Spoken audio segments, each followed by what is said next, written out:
Magandang umaga sa inyong lahat. Magandang umaga rin po naman.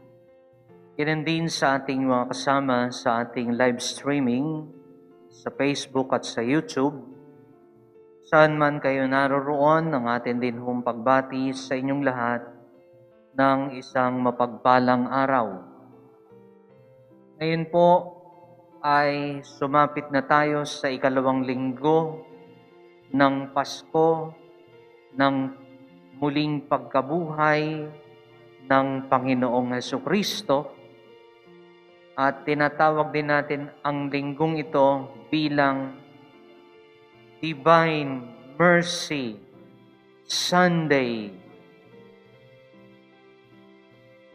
Ang atin pong tema para sa linggong ito sa pamamagitan ng pagsampalataya kay Jesus ay napagtatagumpayan natin ang sanlibutan. 8 araw na ang nakalipas, simula nang ang Panginoon ay muling nabuhay. At ito'y ipinagdiwang ng buong simbahang Katolika. Nakiisa ang buong simbahang Katolika at mga mananampalataya nito sa pagdiriwang ng muling pagkabuhay ng ating Panginoong Jesucristo. Kahit saan sila naroroon, maging nasa sa mga tahanan, pagkat marami na tayong mga online na platforms upang makiisa sa mahalagang pagdiriwang na ito ng simbahan. So ilan tayong mga Katoliko sa buong mundo? 1.3 billion Catholics in the whole world. Sumaksi sa Pasko ng pagkabuhay ng Panginoong Jesucristo. At ngayon naman linggong ito ay atin hong natunghayan sa ating Ebanghelyo ang salaysay ng pagpapakita ng ating mahal na Panginoon sa kanyang mga alagad, ang mga unang saksi, ang mga buhay na mga saksi.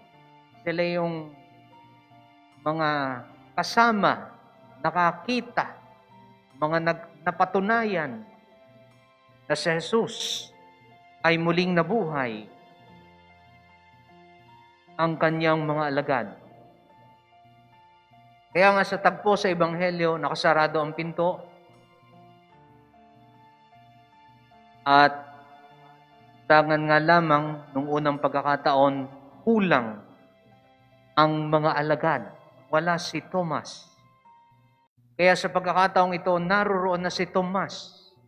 No, pagkat sabi ng mga alagad kay Tomas nung una, nakita namin ang Panginoon. Pero nung sabi ni Tomas, hanggat hindi ko nakikita ang mga sugat sa mga kamay ng Panginoon at naisusuot dito ang aking daliri at ang aking kamay sa sugat sa kanyang tagiliran, hindi ako maniniwala.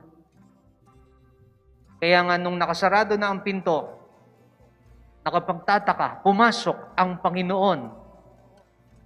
Hindi ho isang multo ang pumasok na tinatawag nating ethereal being, kundi ang Panginoon pumasok, buhay, glorified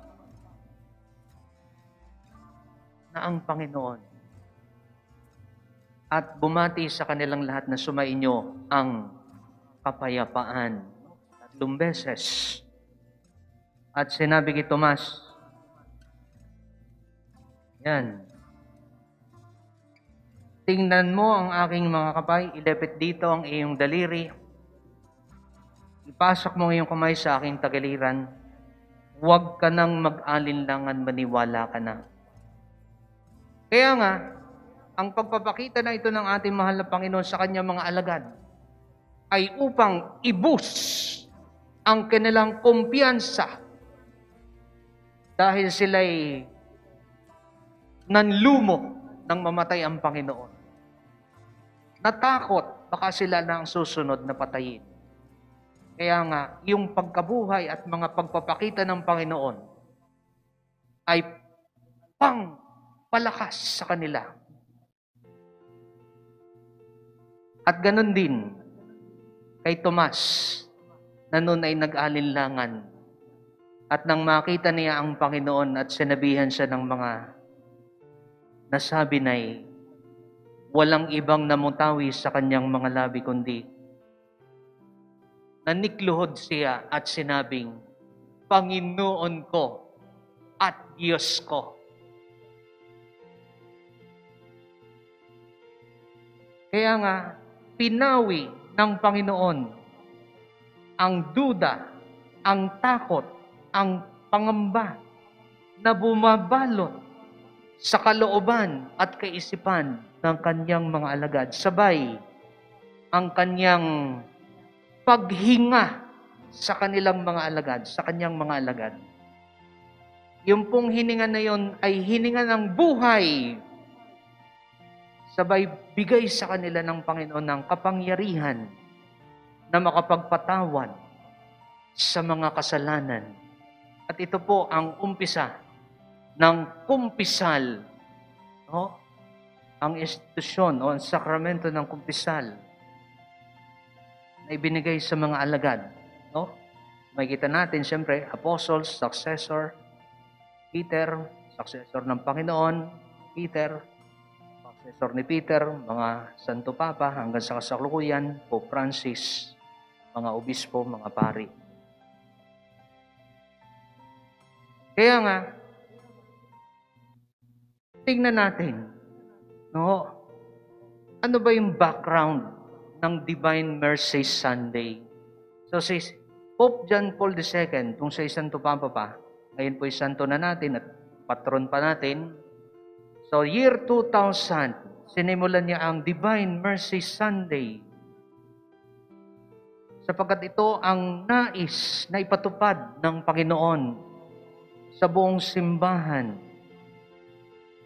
upang ipadama ng Panginoon ang kanyang awa, ang kanyang habag, ang kanyang pagmamahal sa mga tao. Kaya nga po nasimulan ang pagdiriwang na ito. Sapagkat alam natin ang realidad ng kasalanan, ng kasamaan, naririyan. It's a reality lingering around.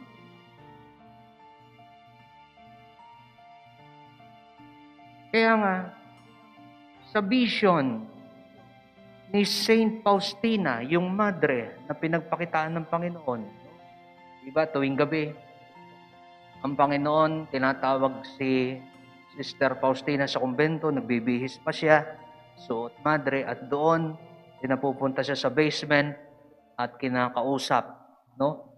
At ito yung mga natala sa liham o diary ni Santa Faustina sa kanyang pakikipag-usap sa Panginoon. Ano yung kanyang vision? Ano yung kanyang naisulat? Totoo na may mga kaluluwa na nagdurusa sa impyerno kahit na ang Panginoon nagpakasakit, namatay, muling nabuhay, meron na mga nagdurusa na mga kaluluwa. Kaya nga, sabi ng Panginoon, bibigyan ko sila ng pagkakataon habang nasa sa mundo pa, upang hindi nila maranasan yung pagdurusa. Bibigyan ko sila ng pagkakataon na magkamit ng kaligtasan, magkamit ng kapatawaran. So ngayon hong kapistahan ng mabathalang awa ng Diyos, ibinibigay sa kanila yung kapatawaran ano lang ang gagawin upang makamit nila ito? Sila'y sumamba sa mabathalang awa ng Diyos. Kung hindi, ay di matutuluyan silang magdusa sa apoy ng impyerno, sapagkat nalalapit na ang araw ng paghuhukom, ang araw na kinatatakutan ng lahat, ang araw na sinasabing karimari-marim na araw.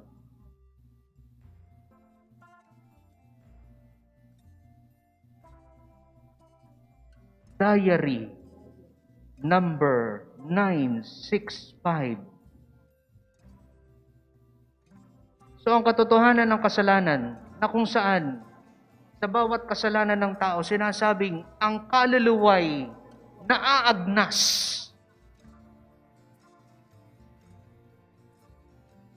So yung katawan, bawa namatay na isang tao, yung katawan naaagnas yan.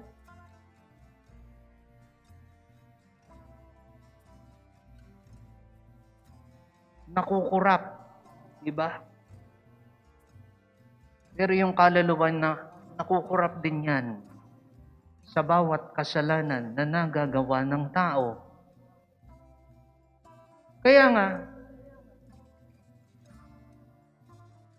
dahil sa awa ng Diyos, dahil sa mabathalang awa ng Diyos, ang kaluluway muling binubuo, pinasisigla, pinanunumbalik ang lakas ng kaluluwa dahil sa mabathalang awa ng Diyos. Diary number 1448. At sapagkat ang kasalanan, ayon sa pakikipag-usap ni Saint Faustina, and I quote, "It is the rejection of our friendship with God. It is what separates us from God. The source of all life. So a decaying corpse is the perfect image to describe a soul in the grips of sin and of what?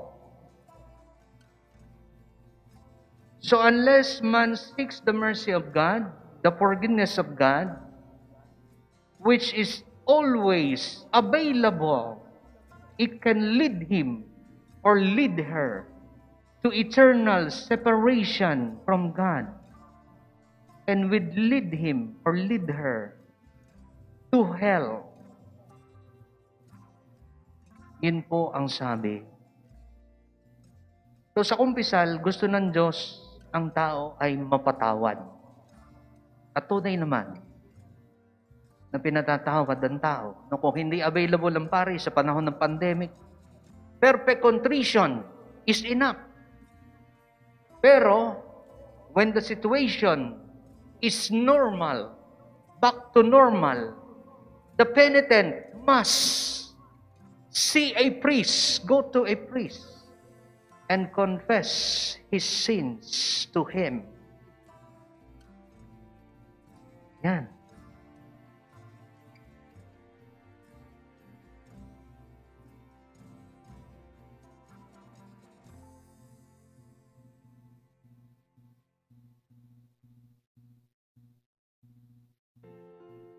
Sapagkat wag tayo nag-uumpisal, so yung kasalanan sinusunog parang incinerator. No? So bawat umpisal natin ng kasalanan, ito'y sinusunog sa incinerator. At yung kasalanan ng kasakiman, pagkamakasarili, etc., madami. sinusunog ito. Anong gatong? Gatong ay awa ng Diyos.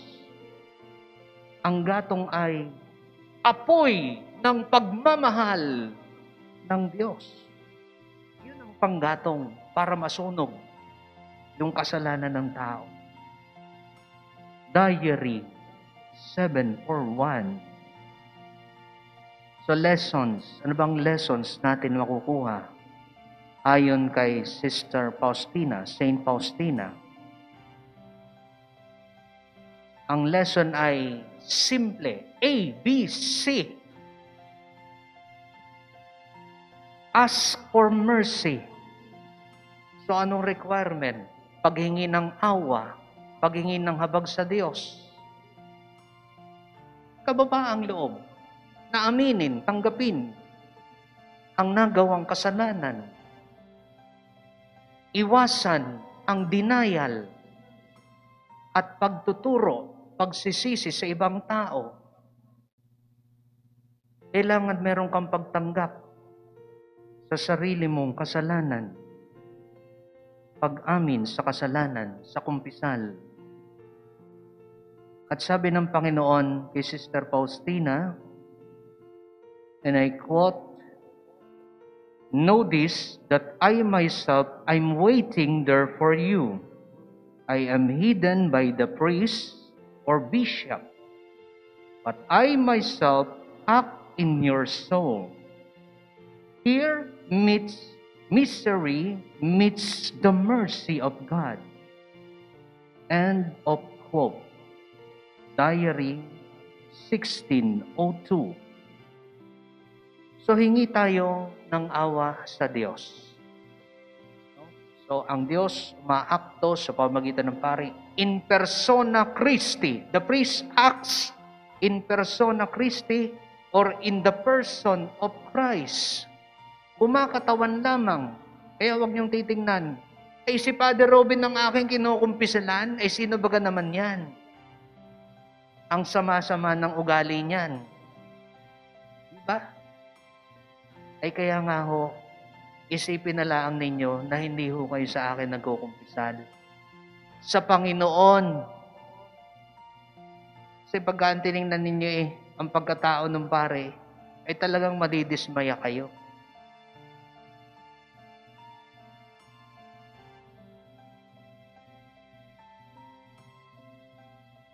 So ganun din, pwede tayong mag-proxy sa ibang tao sa paghingi ng awa. No, hingin natin ng awa. Halimbawa tayo, wala naman tayong inihingi ng awa. So pwede bang ako ihingi mo ng awa? Sino?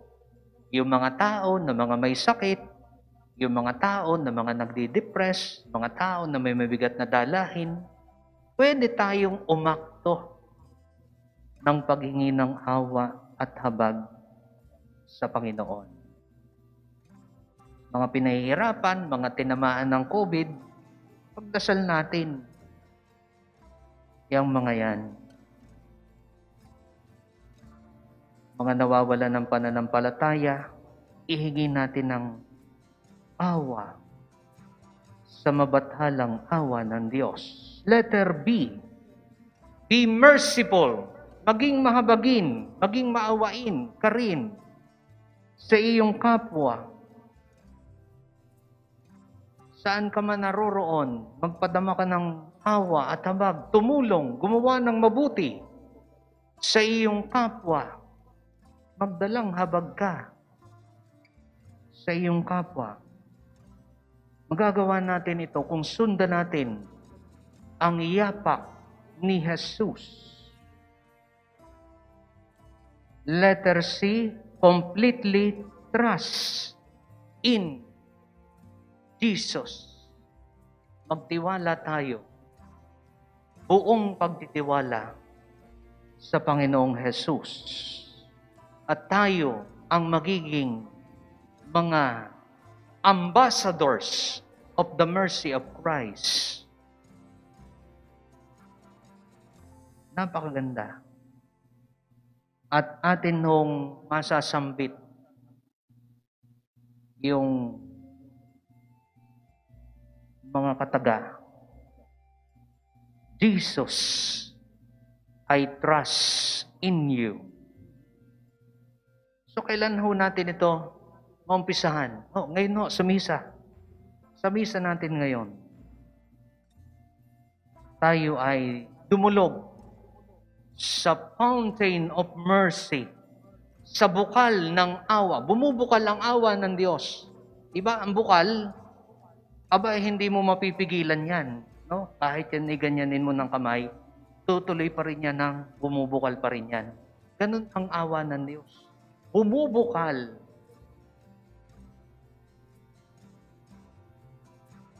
At hingin natin yan sa Panginoon sa misa na ito, sa pagtanggap natin sa Kanya.